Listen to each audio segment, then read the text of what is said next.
मागच्या वर्षी काही विद्यार्थ्यांच्या ऍडमिशन डॉक्युमेंट्समुळे कॅन्सल झाल्या। कॉलेज मिळालं, स्कोअर चांगला होता, कॉलेजच्या नावाने डीडी काढला, कॉलेजमध्ये गेले, कॉलेजवाल्यांना फाईल दाखवली। कॉलेजवाल्यांनी ज्यावेळेस डॉक्युमेंट्स बघितले तर त्यावेळेस बऱ्याच डॉक्युमेंट्सची व्हॅलिडिटी संपलेली होती। मग असे कोणते डॉक्युमेंट्स आहेत की जे आपल्याला दरवर्षी रिन्यू करावे लागतील? 7 प्रकारचे डॉक्युमेंट्स आपण या व्हिडिओमध्ये चर्चेला घेतोय। नवीन असाल, तुम्ही जर ऍडमिशन प्रक्रियेबद्दल थोडं सिरियस असाल तर सबस्क्राईब करायला विसरू नका।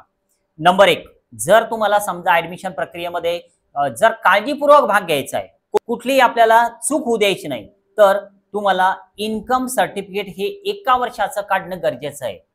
आता हे इन्कम सर्टिफिकेट तुमच्या फाईलला असेल, तुम्ही मागच्या वर्षी काढलेलं असेल, त्या मागच्या वर्षी काढलेलं असेल, पण या वर्षीचं इन्कम सर्टिफिकेट हे 2024-25 या आर्थिक वर्षातलं असलं पाहिजे।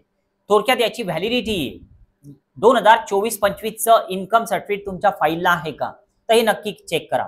23-24चं चालणार नाही, 24-25च पाहिजे आणि ते पण 1 वर्षाचं। पहिलं डॉक्युमेंट्स। नंबर 2, इन्कम सर्टिफिकेट 3 वर्षाचं। यासाठी आता तुम्हाला आर्थिक वर्ष चेक करायचे, 2022-23, 2023-24, 2024-25। तर या 3 आर्थिक वर्षाचं इन्कम सर्टिफिकेट हे एकत्रित मिळतं। इन्कम सर्टिफिकेटला व्हॅलिडिटी असते की जी शेवटी दिलेली असते की हे नेमका कोणत्या वर्षापर्यंत व्हॅलिड आहे, तर ती व्हॅलिडिटी डॉक्युमेंट्सची फाईल काढून त्यावर नक्की चेक करा। 2 डॉक्युमेंट संपले आपले। Number 3, non creamy layer certificate. हे सर्टिफिकेट एकदा काढलं की 3 वर्षापर्यंत व्हॅलिड राहतं। जर तुम्ही अगोदर नॉन क्रिमिलियर सर्टिफिकेट काढलेलं असेल तर पार्ट ए आणि पार्ट बी असे 2 पार्ट्स त्यामध्ये असतात आणि त्यावर सगळ्यात शेवटी व्हॅलिडिटी सुद्धा लिहिलेली असते। 3 वर्षापर्यंत जरी व्हॅलिड असलं तरी सुद्धा तुम्ही जर मागच्या वर्षी काढलेलं असेल तर ते कोणत्या वर्षापर्यंत व्हॅलिड आहे, 31 मार्च 2026 पर्यंत आहे, 31 मार्च 2027 पर्यंत आहे की 28 पर्यंत आहे, तर हे नक्की चेक करा। 31 मार्च 2025 पर्यंत जर त्याची व्हॅलिडिटी असेल तर ती संपलेली आहे, तर हे तुम्हाला नवीन काढावं लागतं। एससी एसटी यांना हे काढायचं काम नाही, ओपन वाल्यांना सुद्धा नाही, ईडब्ल्यूएस वाल्यांना सुद्धा याचं काम नसतं। पण तुम्ही जर ओबीसी मध्ये असाल, व्हीजेएनटी मध्ये असाल, एसईबीसी मध्ये असाल तर नॉन क्रिमिलियर सर्टिफिकेट तुम्हाला काढावं लागणार। नंबर 4 सर्टिफिकेट की जे येतं गॅप सर्टिफिकेट। गॅप सर्टिफिकेट हे असं सर्टिफिकेट आहे की जे अगोदर 12वी झालेल्या मुलांना कंपल्सरी लागतं ऍडमिशनच्या वेळेला। जर तुमच्याकडे हे नसेल तर कॉलेजवाले वेळेवर तुमची ऍडमिशन कॅन्सल करू शकतात। तुम्हाला एवढा वेळही नसतो की गॅप सर्टिफिकेट बनवून त्यांना नेऊन द्यावं, कारण जर तुम्ही शेवटच्या दिवशी ऍडमिशनला गेलात तर स्टॅम्प पेपर सुद्धा वेळेवर उपलब्ध होत नाहीत।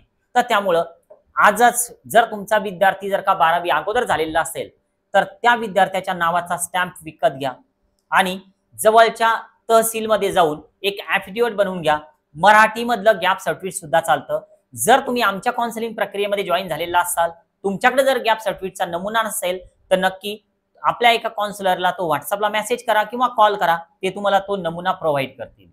गॅप सर्टिफिकेट हे अत्यंत महत्त्वाचं डॉक्युमेंट्स की जे दरवर्षी तुम्हाला काढावं लागणार आहे। पण कोणासाठी? जर तुमची अगोदर 12वी झालेली असेल तर। तुमची यावर्षी फ्रेश आहात तुम्ही 12वी यावर्षी केलेली आहे तर तुम्हाला गॅपचं काम नाही।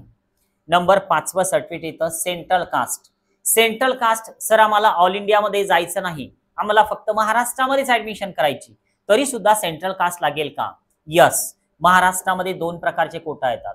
ऑल इंडिया कोटा महाराष्ट्राचे कॉलेजेस टाकता येतात, स्टेट कोटामध्ये महाराष्ट्राचे कॉलेजेस येतातच। ऑल इंडिया मधून महाराष्ट्राचे कॉलेज जर टाकायचे असतील, काउन्सिलिंग करायचं ऑल इंडियाचं पण कॉलेज टाकायचे फक्त महाराष्ट्राचे, तर अशा वेळेस आपल्याला सेंट्रल कास्टची आवश्यकता पडणार।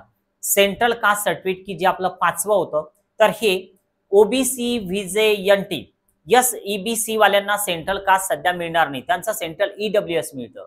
पण ओबीसी व्हीजेएनटी तर यांना दरवर्षी सेंट्रल कास्ट रिन्यू करावं लागतं।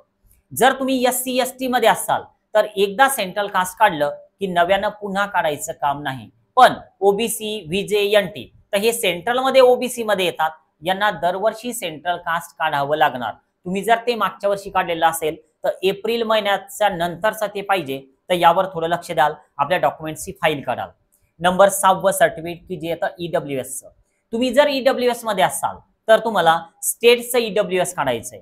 स्टेटचं ईडब्ल्यूएस हे दरवर्षी काढावं लागतं। मागच्या वर्षी काढलेलं असेल त्याची व्हॅलिडिटी संपली, एप्रिल मंथ आणि त्यानंतरचं ते पाहिजे। एप्रिल 2025 आणि त्यानंतरचं state EWS certificate. Number 7 central EWS सर्टिफिकेटचा नमुना वेगळा मिळतो की ज्याला अनेक्झर आय म्हणतात. तर हे सुद्धा दरवर्षी मिळतं. तुम्ही जर SEBC या कॅटेगरीमध्ये असाल तर तुमच्याकडे सुद्धा सेंट्रल ईडब्ल्यूएस सर्टिफिकेट असायला पाहिजे. ते काढून ठेवाल. याचा फायदा आपल्याला काउन्सिलिंग प्रक्रियेमध्ये होऊ शकतो. जिजाऊ अकॅडमीची काउन्सिलिंग जॉईन करायची असेल, कमेंट बॉक्समध्ये एक व्हिडिओ आहे आणि सोबत नंबर आहे, तर त्यावर तुम्ही कॉल करून जॉईन करून घेऊ शकता. आज आपण थांबूया. Okay, bye.